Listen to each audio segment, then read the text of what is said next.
families, good morning. This is my task about our demo teaching in math. So, hello pupils, good morning everyone. This is your teacher this morning is Teacher Bert Fundor, and I will be your teacher in math this morning. And our lessons will be end of our lesson will be able to number 1 is divide 3 to 4 digits by 2 digits without remainders, and number 2 is solve word problems involving division. And before everyone and before anything else, and let's have our opening prayer and then ask guidance from the Lord this morning. So you can eyes on screen, and you can also repeat after me. You will read with me here so that we will pray. Okay, and let's stand everyone and let us bow our heads and close our eyes and let us pray. Lord, guide us as we start our class and give us wisdom to understand all the topics we will about cover today. And may we learn your knowledge and put the lessons in mind. In Jesus' name we pray. Amen. Okay, give me now please be seated. Thank you very much, pupils. And before we start, let's check our attendance, of course. And who is absent today? Okay? Okay. Okay, how about you here? Okay, then let's, we are perfect attendance. Very good. Okay, so before anything else, again, let's have our energizer. Of course, we will not start our lessons without energizing. Okay, and I have this song here. So today our song is, the title is I Love Math with the tune of Are You Sleeping? Okay, M-A-T-H. Okay, ready? Sing. M-A-T-H, M-A-T-H. I love math. I love math. Are you so exciting? Is it interesting? I love math. I love math. M-A-T-H, M-A-T-H. I love math. I love math. Are you so exciting? Is it interesting? I love math. I love math. Wow, very good. Oh, you can all sing with me? Alright? Okay, sing everybody. M-A-T-H, M-A-T-H. I love math. I love math. Are you so exciting? Is it interesting? I love math. I love math. One more time. M-A-T-H, M-A-T-H. I love math. I love math. Are you so exciting? Is it interesting? I love math. I love math. Wow, very good. Let's clap our hands. Wow. Okay, now let's have a review for our lesson our meeting yesterday. We have learned about dividing 2 to 3-digit numbers by 1 divisor. Okay. And let's try and let's review our lesson last time. Okay, number 1 is 15 divided by 3 equals what? Okay, let's see. Wow, very good. Fine. Okay, number 2, 20 divided by 4 is equals to what? Okay, let's see.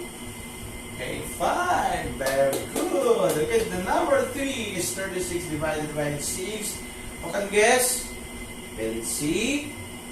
6. Very good. Okay, the number 4 is 50 divided by 5 is equals to what? What? 10. Let's see. Wow, very good. Number 10. Okay, number 5, 60 divided by 6 equals what? 10. Okay, let's see. Wow, very good. It's number 10. So let's start to our lesson this morning. This is the problem. Okay. A school organized a sports game. A total of 150 sections 150 pupils from 15 sections joined the event. Each section sent the same number of players. How many players did each section send? Hey, let's read again. A school organized a sports game, a total of 150 pupils from 15 sections joined the event. Okay. Each section sent the same number of players. How many players did each section send? Okay, let's have a solution about the problem. So to find the number of players sent by each section, we divide 150 by what? 15, because there are 15 sections. Okay, we divide 150 by 15 sections. 150 divided by 15. For example, using a model. Okay, we have a model here. I have the example. Okay, divide 150 counters into 50 equals groups. So we have 1, 2, 3, 4, 5, 6, 7, 8, 9, 10, 11, 12, 13, 14, 15. We have 15 sections. So the pupils, how many? 150. So we will divide it into 15. Divide into 15. So there's one group here. So the people that here is 1, 2, 3, 4, 5, 6, 7, 8, 9, 10. So it means 150 divided by 15 is equals to 10. So each section sent in players. Okay. So let's have a using long division. So we will apply our lesson this morning. Okay. Using long division, like for example, 465 divided by 15. Okay, let's have the quotation here. Let's solve the problem. Okay, 15 or 46, 465. Okay, 46 divided by 15 is equals 3. And then 3 times 15 is equals 45. And then 46 divided by 45 is equals 1. So bring down 5. So the 1, it would be 15. So 15 divided by 15 is equals what? 1. And then 1 times 15 is equals 15. So 15 minus 15 is equals 0. Got it? Okay, let's have another. Or let's try in your own paper. Just get your paper now, and then we can solve it. Let's try. So this one. Okay. So let's try to divide the following numbers. Number 1, 14, or 196 divided by 14. Let's try it in your papers. Is equals what? Okay, Nogi boy. What's your answer? 14? Okay, let's say if the correct answer is 14. Very good. Okay, the number 2. 485 divided by 22. It's the correct answer. Okay, blindly. 22. Let's say. Wow, the correct answer is 22. Okay, the last one is 1,440. This is the longest than the other numbers. Okay, this is bigger number. Okay, let's see. 1,440 divided by 90 is equals what? The one? 16. Let's see. Oh, 16. Very good. Let's have it. Let's give for Nogi the fireworks claps. Okay, 1, 2, 1, 2, 3. Okay. Okay, next, let's practice. Okay. We have the 240, number 1. Okay, let's try again to your own paper. 240 divided by 12 is equals what? Guess what? Let's see. 22, of course. It's very simple, ano? kapag natutunan na po natin mag-divide, kapag memorize na po natin ang familiar numbers, so mas madali po siyang i-divide. Okay? Mag-add lang po siya ng 0. Okay? Parang divide mo lang po yung 2, and then 4, and then you add 0. Okay? Number 2. 168 divided by 14. Okay? What's the answer? What's the correct answer? Okay, the correct answer is number 12. Very good. Okay, the number 3. 540 divided by 12 is equals to what? 45. Very good. Okay, number 4. 1,125 divided by 15 is equals to what? 75. Very good. Okay, and the last one is 350 divided by 25 is, what's the correct answer? 22? Wrong. 12?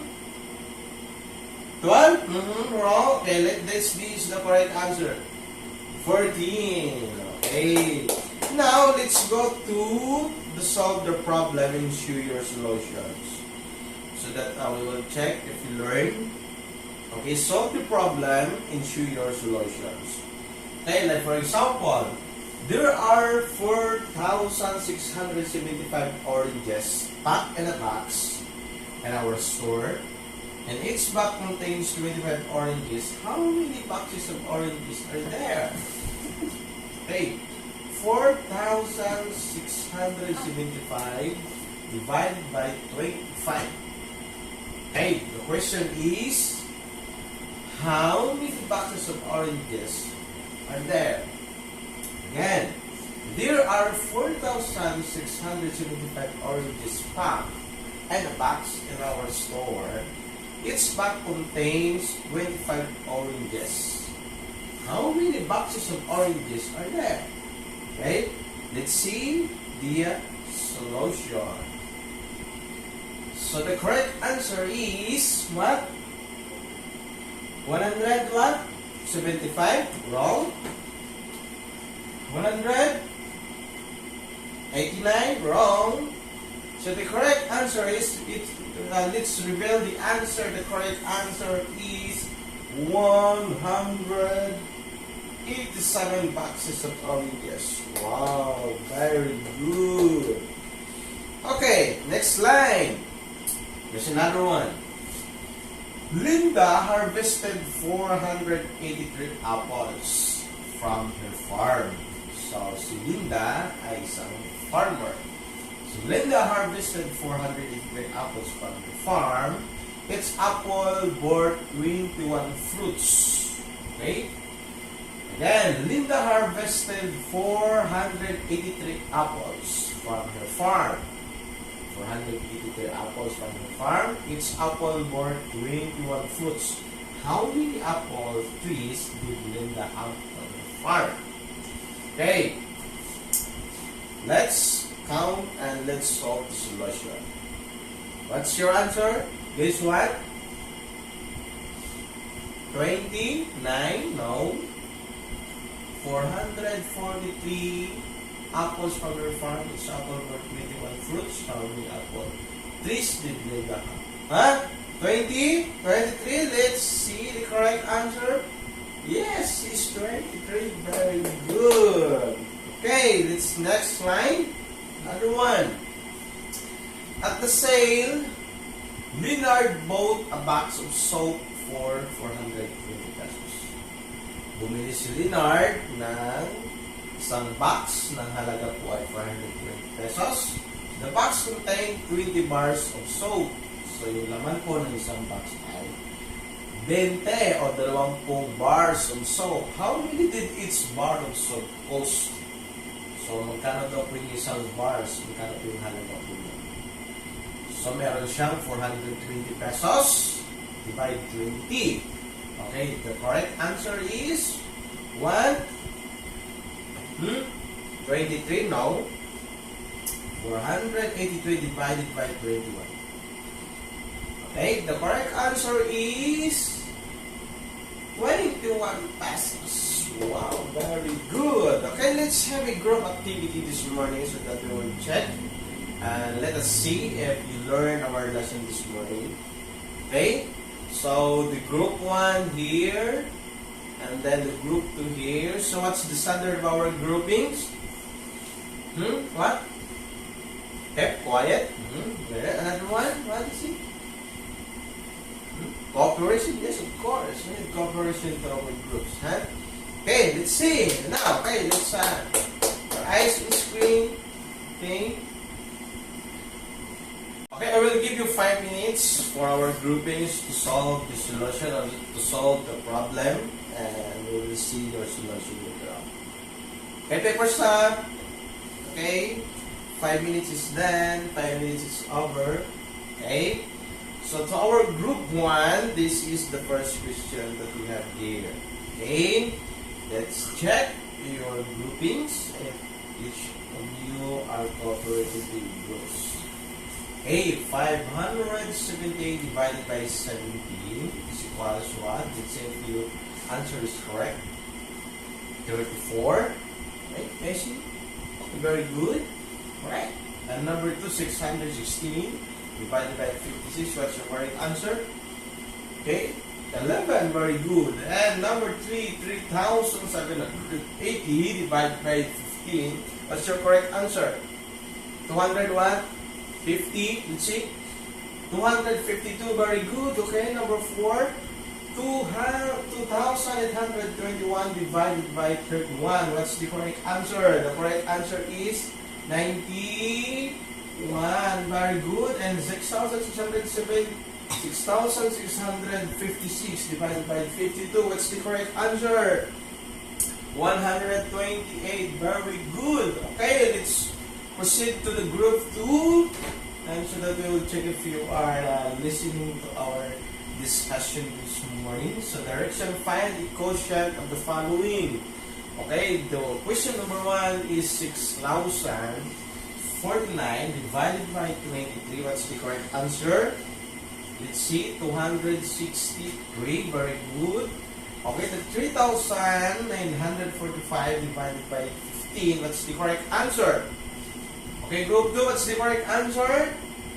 Let's see. Okay, the correct answer is 263 again. Okay, let's find the number 3, 196 divided by 14. What's the correct answer? Okay, let's see, the correct answer is 10. Very good. Okay, the number 4, 490 divided by 70. What's the correct answer? May I see your answer? Okay, the correct answer is 7. Very good. Okay, the last one, 2,000 divided by 100. Very simple. Okay, may binigay po tayong example na karan para i-divide nyo lang po ito. Tagdalin nyo po lang po yung dalawang 0 o yung isang 0 and add nyo lang po yung 0. How much?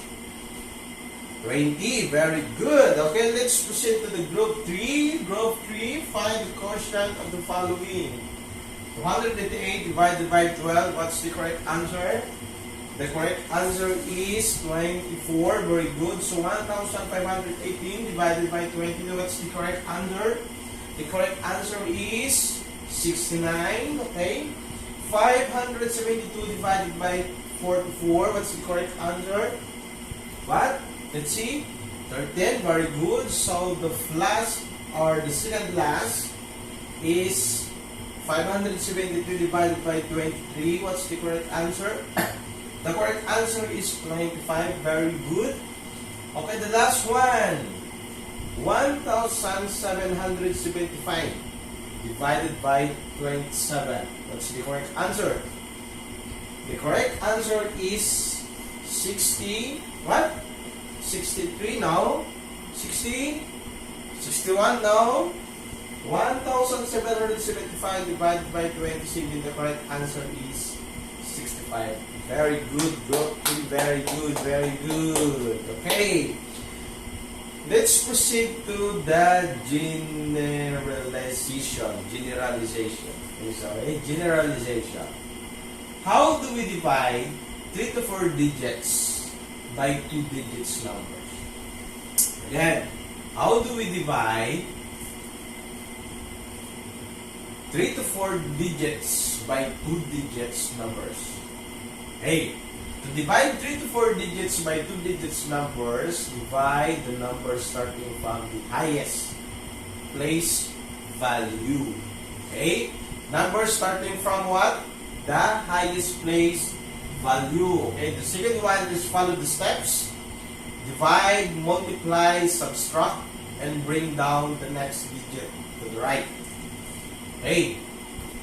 And then, the third is division is the reverse multiplication, and then check the answer by multiplying the quotient and the divisor. Then add the remainder. If the quotient has remainder, the answer must be equal to the dividend. Let's see and then check. And let's have the assessment so that we will check if you learn our discussion this morning. Let's review again. Okay. Starting from the highest place value. Okay. And then follow the steps. Divide.